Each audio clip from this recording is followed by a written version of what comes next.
भगवत दर्शन का सर्वोत्तम उपाय क्या है? भगवान के दर्शन करने का सर्वोत्तम उपाय क्या है? भगवत दर्शन का सरल और सर्वोत्तम उपाय, दिन रात उनके नाम का जप करो और एकांत में रो, भगवान मिल जाओ। दिन रात नाम जप करो और भगवान के रुदु सुश्रम राजन कृष्ण दर्शन लालसा, बिन रोए किन पाइया प्रेम प्यारा बिन। लाडली जी ने राधा माधव चिंतन में लिखा हुआ है कि एक गोपी ने पूछा श्री कृष्ण प्राप्ति का उपाय किशोरी जी क्या है?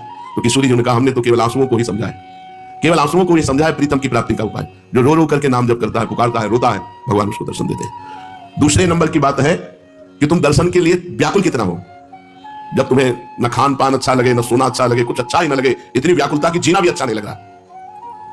ये जब मृत्यु प्रिय लगने लगे और जीना प्रिय लगने लगे, इतना विरह हृदय में आ जाए, इतनी व्याकुलता हृदय में आ जाए, उसी समय भगवान दर्शन दे देते हैं। पर पहला उपाय दूसरे उपाय की अपेक्षा ठीक है कि हमारे अंदर विरह भी नहीं है, व्याकुलता भी नहीं, जलन भी नहीं है, पर रात दिन नाम जप करते तो अपने आप भगवान आकर दर्शन देंगे। ना चाहो तो भी आके मिल जाएंगे। देखो मार्कंडेय जी भजन कर रहे हैं, चाह नहीं थी भगवान शंकर और पार्वती जी की, पढ़ के देख लो भागवत में, अपने आप आकर के दर्शन दिए। नारायण भगवान दर्शन दिए, सब दर्शन दे देंगे। खूब भजन करो। कहते हैं कलयुग में भगवान के दर्शन नहीं हो सकते। कलयुग है, इसमें साक्षात भगवान के दर्शन नहीं हो सकते।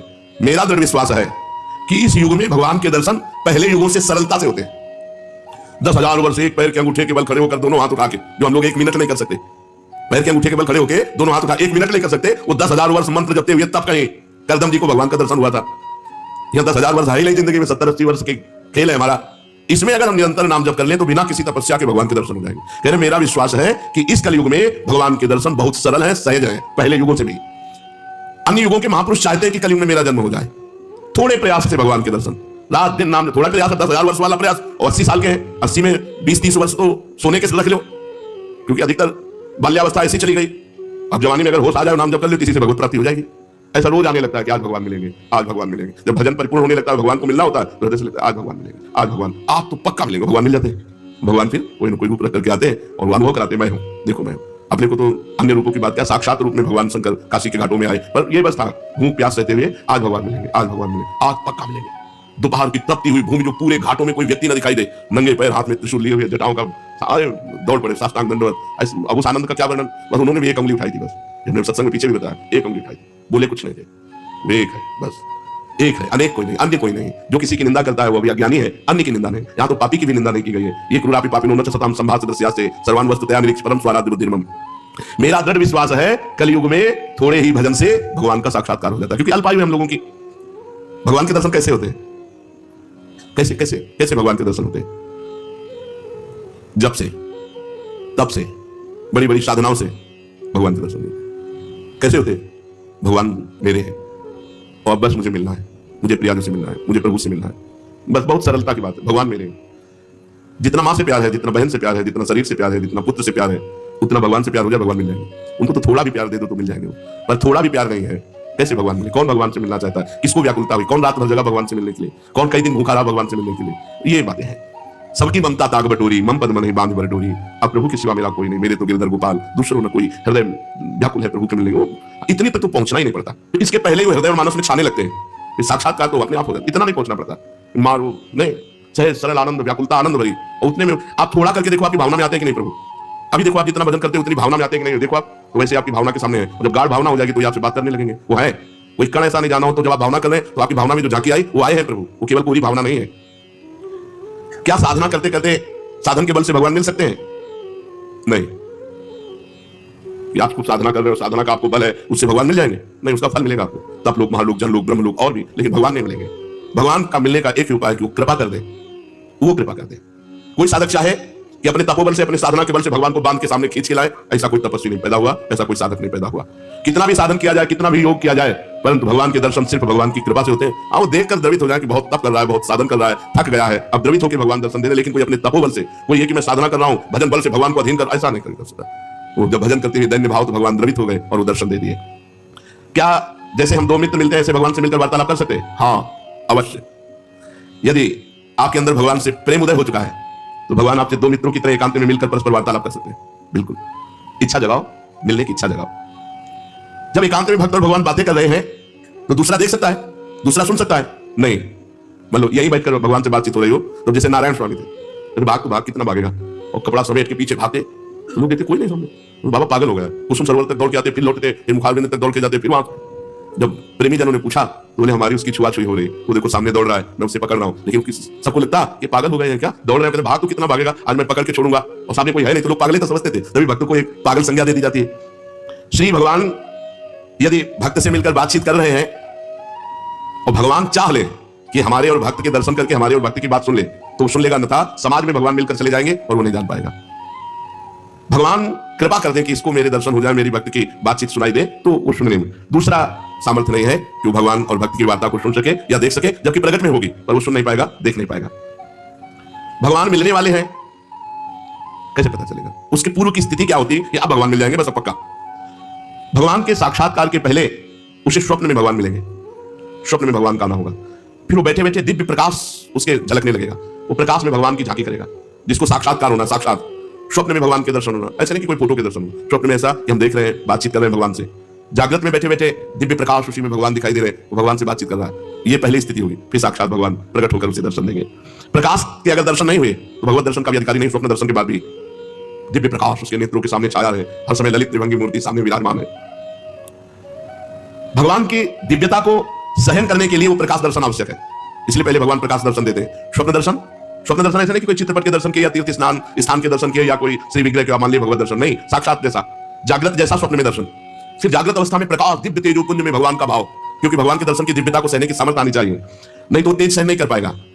उसको ऐसा धक्का लगेगा कि एक साथ जैसे बड़ा पावर बिजली का करंट तो मर जाए, ऐसे एक साथ धक्का लगेगा, उसके हृदय में झेल नहीं पाएगा। इसलिए पहले स्वप्न दर्शन, फिर भावना, फिर दिव्य प्रकाश, फिर साक्षात दर्शन।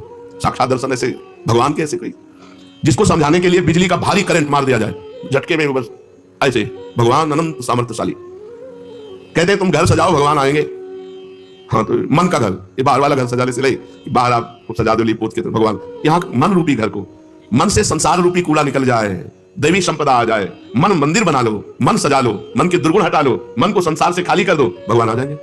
मन रूपी घर को सजाना। क्या भगवत प्राप्ति प्रारब्ध में लिखी है कि तुम्हें जाओ इस जन्म में भगवत प्राप्ति हो जाएगी? नहीं। भगवान का भजन संत समागम के द्वारा प्रारंभ होता है, और भजन के द्वारा हमारा भाग्य नया निर्माण होता है भगवत प्राप्ति का। वो पूर्व जन्म से नहीं होता कि अगला जन्म तुम्हें भगवत प्राप्ति हो जाएगी, वो भजन से होता है। किसी भी प्राणी के अंदर यदि एक बात आ गई कि वो परमात्मा सर्वत्र विराजमान है और वो भजन कर रहा है, तो वासुदेवा सर्वमित सा महात्मा, भगवान उसको महात्मा कहते हैं, सा महात्मा सुदुर्लभा। किसी संत का अनादर किसी संत की वाणी के द्वारा मुझे तो समझ में नहीं आता। भगवान ने संत की परिभाषा बताई है, सा महात्मा वो महात्मा है जो वासुदेवा सर्वमिति। तो हम सबसे प्रार्थना करना चाहते हैं, यदि आप अपना परमार्थ बचाना चाहते हो, भगवान के मार्ग में अग्रसर होना चाहते हो, तो किसी की भी निंदा मत कीजिए। किसी की भी निंदा अगर करोगे तो आपका परमार्थ रुक जाएगा, आपका परमार्थ रुक जाएगा। जो दूसरों का हित कर रहे हैं, जो निर्विकार है, हम लोग पाषाण से भी भगवान प्रकट करने वाले हैं, हम सनातन धर्मावलंबी पत्थर से भी भगवान प्रकट कर लेते हैं। तो फिर जिसने हमारे भगवान को भजा, उनकी हम चरण वंदना क्यों नहीं करते? जो भगवान को भजे, भगवान को हमारा सर झुकना चाहिए। हम ये नहीं कहते कि तुम वहां जाओ, लेकिन उनका नाम आते हैं आदर के सहित हम निंदा किसी। एक बार कोई राम बोले तो तुलसीदास जी कहते हैं, तुलसी जाके मुख से धो क्यों निकसत राम, ताके पग की पग तली मोले तन की चाम। और वो राम को भजकर राममय हो गए। आप क्या समझते हो? थोड़ा सा आप धार्मिक बुद्धि को अध्यात्म में जोड़िए। अध्यात्म का तात्पर्य सर्वत्र विराजमान परमात्मा में एकाकार बुद्धि, तो आपको समझ में आ जाएगा। अरे क्रूर पापी में भी भगवान देखना है, ये जो भगवान मय हो गए हैं उनकी निंदा करती। तो ये जो संतों की निंदा करते हैं, ये अपनी मानसिकता को दिखाते हैं। तो हम सबको चाहिए सत्संगियों को कभी भी किसी भी संप्रदाय के किसी भी संत की निंदा नहीं करनी। कोई भी जो भगवान को प्राप्त होता है वो उसी धरा को पहुंच जाता है, चाहे जहां से चले वो वही परमात्मा को प्राप्त हो जाता है। जो सच्चे संत हैं, तो तुम्हारी श्रद्धा हो या ना हो, उनका प्रभाव बदल देगा। और अगर कहीं श्रद्धा कर लो तो बहुत जल्दी काम बन जाएगा। और श्रद्धा ना करने से, जैसे आप सोए हुए हो, सूर्य उदय हो गया है पर आपको भान नहीं है, पर जब आंख खुलेगी तब आपको सूर्य का प्रकाश दिखाई देगा। ऐसे सच्चा संत मिल गया है पर आपका परिवर्तन नहीं होगा। परिवर्तन तब होगा जब श्रद्धा की आंख खुलेगी, तब आपको प्रकाश दिखाई देगा। अगर हम श्रद्धा पूर्वक किसी संत का सेवन करें तो बहुत जल्दी परिवर्तन हो जाएगा, और अगर अश्रद्धा से भी सेवन करें तो श्रद्धा आ जाएगी, धीरे धीरे श्रद्धा आ जाएगी। पर किसी संत की बाहरी परिवेश से हम किसी संत की आंतरिक स्थिति को नहीं जान सकते। बाहरी परिवेश उनका संसारिक हो सकता है, लेकिन अंतर में उनकी बहुत ऊंची स्थिति हो सकती है। अंतर की स्थिति को कोई अंतर वाला ही जान सकता है। संतों को एकांत में रहकर मौन साधना करना ठीक है या लोक कल्याण के कार्य करना ठीक है? एक महात्मा परम सिद्ध शक्ति संपन्न एकांत में रहता है, लेकिन वहीं से जगत का मंगल करता है।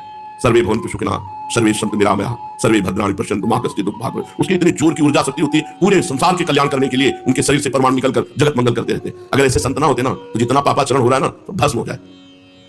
ऐसी ऐसी मिसाइलें बनी है कि प्रांत का प्रांत आग लग जाए, नष्ट हो जाए। 2500 किलोमीटर दूर तक मार करने वाली, अब जरा सा बुद्धि खराब हो जाए तो प्रांत का प्रांत नष्ट हो जाए। और होंगे, अभी भजन हो रहा है, अभी भगवत शांति का प्रचार प्रकाश संतों से हो रहा है, कुछ प्रचार कर रहे हैं, कुछ प्रकाश कर रहे हैं, एकांत में जो बैठ कर तो उनका प्रकाश होता है, उनके परमाणु जाते हैं और हर जीव के पापों का नाश करते हैं। एक है कि जो एकांत में बैठ करके खूब भजन करते हुए सत्य संपन्न होकर जगत का मंगल करते हैं, और एक है जो भजन करते हुए दूसरों को उपदेश देते हुए दूसरों का मंगल कल्याण करते हैं। अगर दोनों को तौला जाए तो पहले वाला श्रेष्ठ निकलेगा। अगर दोनों का तौला जाए कि कल्याण दोनों में से किसके ज्यादा होंगे, तो उसके ज्यादा होंगे जो एकांत में बैठकर भजन कर रहा, मौन, कभी बोला नहीं, और उसमें जो भजन के परमाणु है वो जीवों का परम मंगल कर देंगे। जीवन मुक्त पुरुष महापुरुषों के द्वारा जो कर्म होते हैं, क्या वो पाप पुण्य जैसे होते हैं? जैसे संसारी आदमी काम करता है, अच्छा तो पुण्य हो गया, बुरा तो पाप हो गया। तो जीवन मुक्त पुरुषों के द्वारा जो कार्य संपादन होता है, तो क्या वो शुभ अशुभ की तरह होता है, पाप पुण्य की तरह होता है? तो कह रहे महापुरुषों के द्वारा जो क्रिया होती है उसे कर्म संज्ञा दी ही नहीं जाती, उसे लीला कही जाती है। लीला है, वो गंगा स्नान कर रहे हैं तो उनकी लीला है, और नाली में स्नान कर रहे हैं तो उनकी लीला है, उसको कर्म संज्ञा नहीं दी जाती। जहां करता ही नहीं बचा, अहंकार ही नष्ट हो गया, तो अब वो पूरे विश्व को भंडारा करा रहे तो कोई पुण्य नहीं, और उसके द्वारा कुछ लीलाएं हो रही तो कोई पाप नहीं। वो पाप और पुण्य दोनों से बड़े। अब अच्छा हो रहा है तो उसकी प्रशंसा करेंगे संसारिक, अगर उनकी बुद्धि के खिलाफ हो रहा है तो उनकी अवहेलना करेंगे। जो सिद्ध संत होते हैं, देखो इसी में परीक्षित जी को संशय हो गया था कि धर्म के लिए भगवान ने अवतार लिया, तो रात्रि में एकांत में गोपिकाओं को बुला करके रास करना, ये क्या धर्म के विरुद्ध नहीं हुआ? परीक्षित जी के इसी प्रश्न से रास का विश्राम कर दिया कि ये तो, जबकि परीक्षित जी लोक संग्रह के लिए प्रश्न, तब उन्होंने कहा कि जो भगवान शंकर जैसे है वो 20 का पान किया, दूसरा पान करे तो मर जाएगा, ऐसे जो महापुरुष है वो जो कर रहे हैं वो हमें नहीं करना, वो जो उपदेश कर रहे हैं और उपदेश से जो उनके आचरण मिले वो करना बगैर नहीं करना। वो महापुरुष है, उनकी लीला है, वो क्या कर रहे हैं। तो क्या महापुरुषों के द्वारा पापाचरण भी होता है क्या? ये तो साधनावस्था में छूट गया था, तो सिद्धावस्था में कैसे हो सकता है? तुम्हारी मति गति के परे की लीला हो सकती है। जैसे ब्रज के भक्तों में पढ़ना, ग्वालिया बाबा, तो एक बंगाल से परिवार आया था और उनके साथ 18-20 वर्ष की लड़की थी, और 70 वर्ष के बाबा होंगे, साफा बांधे रहते तो राजा महाराजा की तरह। उन्होंने यार की मर्जी हो गई, इससे ब्याह करेंगे। उनके पिता ने कहा कैसी बात करते हो? उनका नाम तो ब्याह करेंगे। अब वो इतनी जोर से आवाजें होने लगी कि भीड़ लग गई, क्या हुआ क्या हुआ? बाबा ने कहा लड़की से ब्याह करेंगे। उनका ऐसे कैसे कर देंगे इनके साथ? बोले ब्याह करेंगे, झगड़ा शुरू हो गया। पिता ने कहा पिंड बचाना मुश्किल हो गया। बाबा ने कहा अगर ब्याह नहीं करोगे तो चिता लगाकर भस्म हो जाऊंगा। उसने कहा तुम मर ले जाओ, हमारा क्या बिगड़ रहा है, हम ब्याह नहीं करेंगे। तो ऐसा थोड़ी अपनी बेटी का ब्याह कर देंगे। बाबा ने चिता लगा ली। ब्रजवासियों ने कहा हाथ जोड़ के कहता हूं तुम हाँ कह दो, अगर ब्याह कर लेंगे तो जो कहोगे वो हम हार जाएंगे, बिल्कुल नहीं होगा ब्याह, तुम हाँ केवल कह दो। उसको बहुत समझाया, बंगाल से आया था, तो उसने कहा बाबा ब्याह कर लो, हम राजी हो गए। बोले अच्छा चलो चिता में नहीं बेचेंगे। यार की मर्जी नहीं है, नहीं ब्याह नहीं करेंगे। चलिए अब आप बताओ क्या सोचोगे आप? तो सिद्ध पुरुषों की कुछ ऐसी लीलाएं होती है जिनको समझ पाना बहुत कठिन होता है, बहुत कठिन होता है। हम तो बस उनके चरणों में नमस्कार करें कि उनके प्रति कहीं अपराध न बन जाए। तो संतों की कुछ ऐसी क्रियाएं होती है जो हमारी मानवीय धरा से ऊपर होती है, वो बालवत होती है।